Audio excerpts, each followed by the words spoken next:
کریم صلی الله علیه وسلم خواته راغلل. دغه زمانه د قحط زمانه او ګیر چاپیره چې د قحط خور شو او غربت ډیر زیاتو. نو دی پیغمبر صلی الله علیه وسلم خواته رالل، حاضری وکړه او ځان یې داسې شو کو، ځان یې داسې ښکاره کړه چې موږ مسلمانان موږ ایمان راوړی دی. غرض یې دا و چې موږ تم په دې صد د مسلمانانو ته چې کوم صدقات میلاویږي د مسلمانانو دا صدقات موږ تم میلاو شي. صرف د صدقات وصولولو دپاره، د پیسې وصولولو دپاره ځان چې دی دا مسلمانو خودو. خو نورې داسې خبرې هم پکې وکړې چې یو ځباتنې هم پکې وکړه چې ګوره نورې قبیلې تاسو سره اول جنګېدلي او بیا وروسته ایمان راوړی، موږ خو لا تاسو سره جنګ هم نه دی کړی، بغیر د جنګه گویا کې موږ مسلمانان شوي. مطلب یې دا و چې موږ ته په صدقاتو کې برپور حصه میلاو شي. خدا باندې سین خو یې داسې کمقلې بې وقوفانه وي، ټول عمر یې دغه شان په بانډه کې تېر کړی، د معاشرې د آدابو نه خبر هم نه. په لاره راتلل په د مدینې په لارو کوڅو کې چې دی اودسمات یې وکړه، ټولې لارې ګنده کړې. یعنی په لاره راتلل اودسمات یې بیا کول لکه څنګه چې دا څاروي. داسې یو عجیبه ماحول، چونکې هغه تهذیب هغې ته لا نه و رسېدلی، نه د هغې نه خبر و. اولا مسلمانان اسلام هم لا نه و راوړی، مسلمانان شوي هم نه، ایمان یې لا په زړونو کې نه و. نو دی دغه شاني ده، ژبه خو ورته ورځي عربۍ نه خبر و، خو د دې چې کوم چې دی آدابو د معاشرې د محفل او دغه شان د میلمنو یا یو ځای ته سړی لاړ شي، دغه ځای د آدابو نه هم ځان خبروي، خو دې څیز نه خبر نه.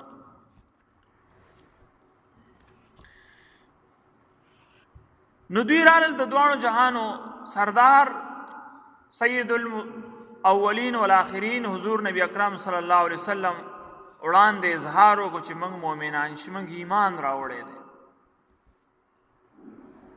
نو پیغمبر علیه الصلاة والسلام چې دی هغې خیال خدا و چې بس ایمان یې راوړی دی، نو دې ته چې دی د صدقاتو به اعلان کولی، خو الله پاک د دې خبر راولېږه او د دې متعلق یې وفرمایل چې دا کسان چې کوم چې دی دا ځباتنه کوي او د احسان جتلاوخلو کوشش کوي، نو یاد ساته چې دې کسانو له ایمان نه دی راوړی. یعنی مطلب په ظاهره باندې خو دوی په خپل ځان د مسلمانانو په شان جوړ کړی دی، نو دوی د صرف دا وایي چې موږ مسلمانانو په شان شوي، دا دې نه وایي چې موږ ایمان راوړی. ځکه چې ایمان د زړه هغه کیفیت ته وایي، تصدیق ته وایي، او د دې زړه لا مسلمان نه دی، په زړه کې لا تصدیق د ایمان او د اسلام نه دی کړی، صرف په ظاهره باندې دوی لګیا دي، زړه لا د کفر نه ډک دی او صرف دنیاوي مفاد حاصلولو دپاره دوی ځان مسلمان ښودلی. نو بعض کسان داسې مفاد پرست دي چې هغه صرف د دنیا د فایدې دپاره خپل مذهب بدلی باقاعده.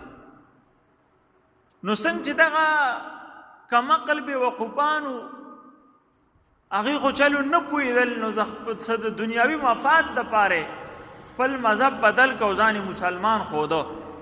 خو نن سبا پوهه خلک هغې ته د څه عهدې دپاره یا د څه د دنیا څه د نوکرۍ دپاره او یا د یو ملک چې دی ویزټ او د هغې چې کوم دی نیشنلټي چې ورته ویلی شي شهریت حاصلولو دپاره چې دی دا خپل مذهب باقاعده بدلی، او د مذهب په خانه کې چې دی څوک ځان ته چې دی قادیانۍ لیکي او څوک ځان ته چې دی شیعه لیکي او څوک مختلف مذهبونه چې دی هغې ته وړي.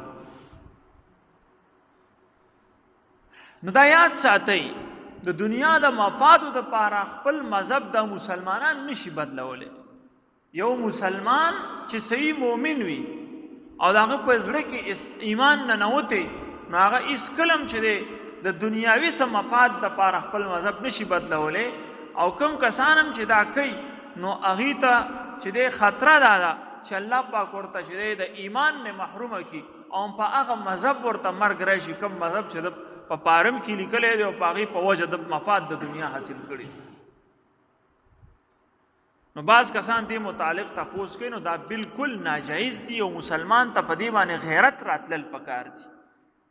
یو غیرتی مسلمان هیڅکله هم دا نشي کولی چې هغه ځان ته په ګپ کې چې دی د یو بل مذهب نسبت وکړي، هغه ځان ته په تصور کې هم د بل مذهب نسبت نشي کولی.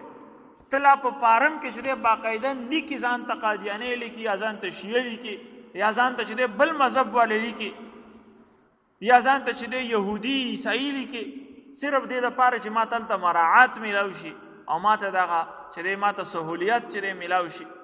نو دا د مسلمان غیرت کم از کم دا نشي برداشت کولی. تی باقاعده لیکي او بیا پې سټمپ لګې او مراعات حاصلې، نو دا د مسلمان غیرت داسې نشي کولی. دې بېوقوفانو داسې کړي، خو کم از کم چې یو کس عقل لري او ځان ته چې دی پویه وایي، نو هغه هېڅکله دا حرکت نشي کولی. نو دوی رالل د دنیاوي مفادو دپاره خپل مذهب بدل کړ، او کافران او ځان یې شو کو چې موږ مسلمانان. نو الله پاک خو د زړه نه خبر دی. الله پاک وایي نه نه نه، د دې زړه کې بالکل ایمان نشته، زړه نه زه خبر یم، صرف ظاهر د اسلام ظاهر چې دی هغه مو د مسلمانانو په شان کړی. نو دوی دې صرف دا وایي چې زموږ ظاهر د مسلمانانو په شان دی او زړونه لا ستاسو مسلمانان نه دي.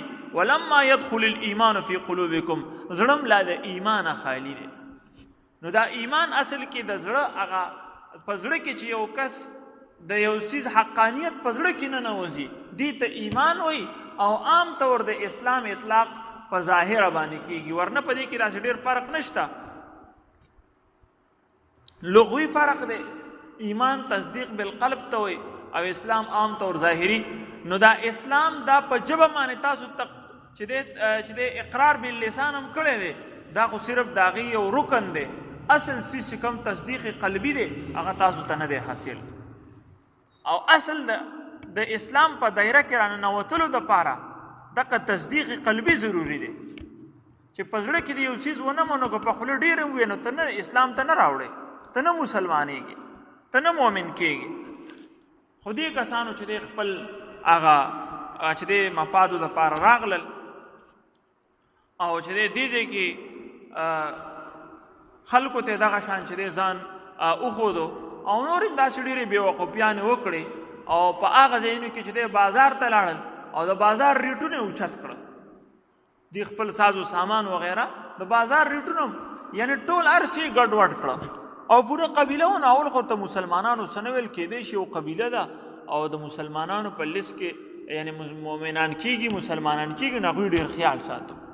خو چې دا بېوقوفتیانې شروع کړه او ټوله مدینه ګنده کړه، نو بیا دې اریا شو چې دا څنګه مسلمانان شوي، دا خو بالکل څه نه دي خبر، دی خو د پاکۍ او ناپاکۍ نه دي خبر، د اسلام د احکاماتو نه دي خبر.